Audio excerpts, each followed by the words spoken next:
How much pressure is this putting on Barclays and other financial institutions?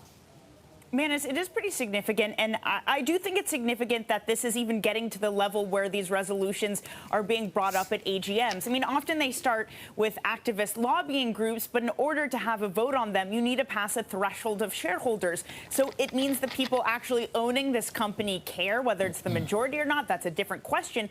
But it also gives these activist groups face time with banks' decision makers. Now, financial institutions are also becoming a bigger focus of this question. It's not just, Shell that's facing these resolutions anymore, which also does have a vote on a climate resolution this month in its AGM. But we have both Barclays and HSBC this month. Barclays, as you say, is today facing these votes by shareholders.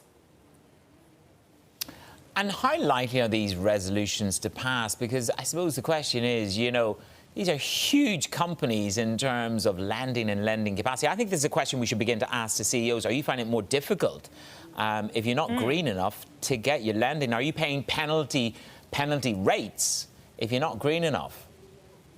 Well, I think that's a really interesting two sides of the debate, Manis, because Barclays, again, as you said, is the biggest European fossil fuel financer. And so, disentangling that, it's difficult. And I think that that's what we see. Banks want to do this on their own terms because it is complicated. So let's not sugarcoat it, Manis. These are very difficult to pass. Just this past weekend, Berkshire Hathaway voted down a climate resolution, and that one was just about disclosure. This is obviously very different about winding down their financing activities to fossil fuel makers. And often shareholders will vote in line with what the company wants. Last year, when Barclays first faced a resolution, it only got 24% of the vote. Activists are hopeful they'll get more this time. In HSBC's vote, it's a resolution they've brought up themselves, so it is likely that that one will pass, Manis.